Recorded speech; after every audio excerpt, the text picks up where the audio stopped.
స్తుతిలోని శక్తి.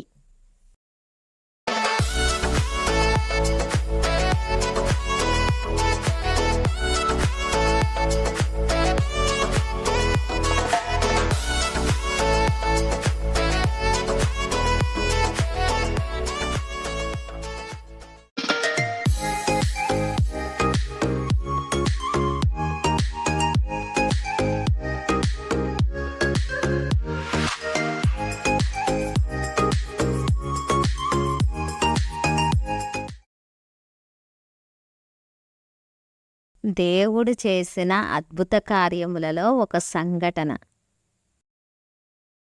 స్తుతిలోని శక్తి. కమ్యూనిస్టులు రుమేనియాను కైవసం చేసుకున్న తర్వాత అనేకమైన అక్రమములకు పాల్పడ్డారు.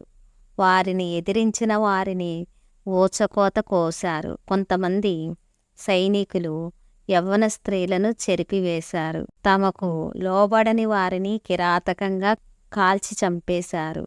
ఒక సమయంలో తమకు లోబడని 15 మంది యవ్వన స్త్రీలకు మరణశిక్షను అమలుపరుస్తున్నారు. ఒక రూంలో మిషన్ గన్ ముందు నిలవబెట్టి ఒక్కొక్కరిని కాల్చివేస్తున్నారు. అప్పటికే 7 బలైపోయారు. ఇప్పుడు ఎవి వంతు వచ్చింది. ఎవి దేవుని యందు భయభక్తులు కలిగి తన జీవితమును పరిశుద్ధంగా కాపాడుకున్న స్త్రీ. ఎవిని రూములోనికి తీసుకువెళ్ళి మిషన్ గన్ ముందు నిలవబెట్టి కళ్ళకు గంతలు కట్టారు. ఎప్పుడూ దేవుని స్తుతించటం నేర్చుకున్న ఎవి ఈ సమయంలో కూడా దేవుణ్ణి స్తుతించడం ఆరంభించింది. సైన్యాధికారి గన్నును ఆన్ చేశారు. ఎవి మరీ ఎక్కువగా దేవుని స్తుతించసాగింది. ధన్ ధన్ మని తుపాకీ శబ్దం రోగింది. ప్రభువా, నన్ను తుపాకీతో కాల్చినప్పటికీ నాకు నొప్పి లేదు, నీకు స్తోత్రం అని చెప్పింది ఎవి.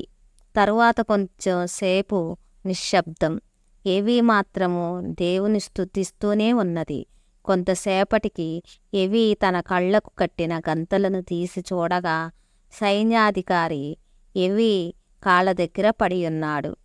గదంతా కలయ చూసింది. పైనున్న అద్దాలలో రంధ్రాలు కనిపించాయి. వాటి ద్వారా తుపాకీ గుళ్ళు దూసుకు వెళ్ళినట్లు తెలుస్తుంది. తన గుండెల్లోకి గురిపెట్టిన తుపాకీని కిటికీ వైపు త్రిప్పింది ఎవరు?